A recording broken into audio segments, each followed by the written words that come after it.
1300 hours Pakistan Standard Time. Assalamu alaikum. This is Radio Pakistan. The news read by Daman Zaman. The headlines.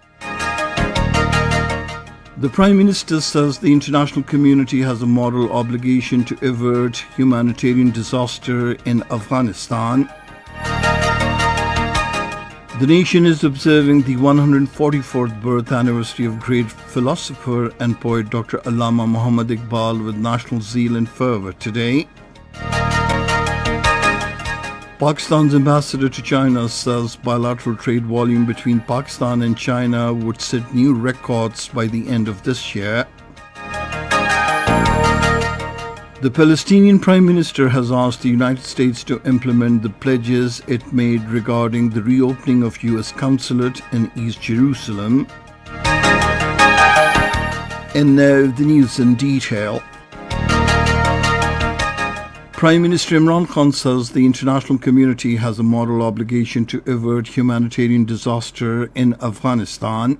In a tweet today, the Prime Minister said he had been warning of humanitarian crisis in Afghanistan, and now the World Food Programme chief has also issued an alert. He said Pakistan will continue to provide all possible relief to the neighbouring country, but the international community must also act now. A meeting of the Federal Cabinet chaired by the Prime Minister Imran Khan is in progress in Islamabad. It is discussing the overall political and economic situation of the country. The meeting will also be briefed about the prices of essential commodities and the steps being taken to check them. The 144th birth anniversary of national poet Dr. Allama Muhammad Iqbal is being celebrated across the country with national fervour today. The day dawned with special prayers in mosques for the progress and prosperity of Pakistan. Known as the poet of the East, Dr. Allama Muhammad Iqbal was born in Sialkot on November 9th, 1877.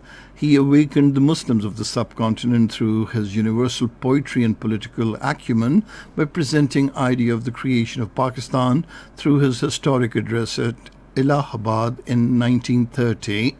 Allama Muhammad Iqbal's address gave a clear direction and separate identity to the Muslims of the subcontinent to achieve Pakistan. Pakistan's ambassador to China, Moinul Haq, says bilateral trade volume between Pakistan and China would set new records by the end of this year.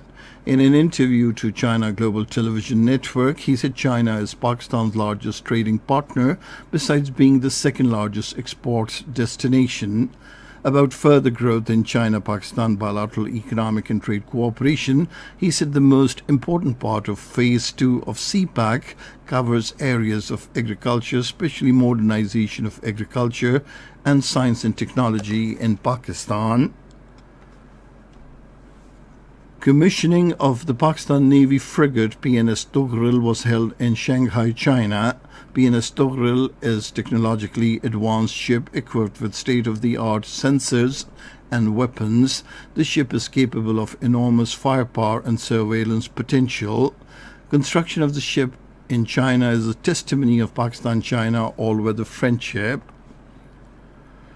In the Indian illegally occupied Jammu and Kashmir, the People's Democratic Party President Mahbooba Mufti launched a scathing attack at Narendra Modi-led Indian government over what she termed its failure to improve the ground situation in Kashmir. Addressing a ceremony in Srinagar, Mahbooba Mufti said the prevailing conditions have suffocated the people to the extent that it had become difficult to even breathe in the current environment. Questioning Narendra Modi-led Indian government over its decision of sending additional security forces, Mahbooba Mufti warned that adding it will not achieve anything. The Palestinian Prime Minister Mohammed Ishtai has asked the United States to recognize an independent Palestinian state with the 1967 borders with East Jerusalem as its capital. In a press statement issued at the end of a meeting with a delegation of American Congress members headed by Senator Ben Cardin, Mohammed Ishtiye also asked Washington to implement the pledges it made to the Palestinians, mainly reopening of U.S. consulate in East Jerusalem.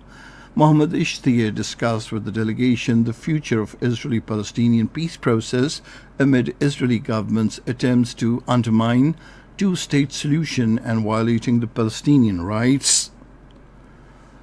The United Nations Under-Secretary General for Humanitarian Affairs and Emergency Relief Coordinator Martin Griffiths has expressed concern over the deteriorating humanitarian situation in Myanmar. In a statement, he said there are over 3 million people in need of life-saving assistance because of the growing conflict and insecurity, COVID-19, and a failing economy. He said without an end to violence and a peaceful resolution of Myanmar's crisis, this number will only rise. And now cricket. The first semi-final of the ICC T20 Cricket World Cup will be played between England and New Zealand in Abu Dhabi tomorrow at 1900 hours. In the second semi-final, Pakistan will take on Australia in Dubai on Thursday at 1900 hours. And that is the end of this news bulletin. For more news and analyses, log on to our website, radio.gov.pk, and you can also watch the live video streaming of our bulletins on the link facebook.com/Radio Pakistan News.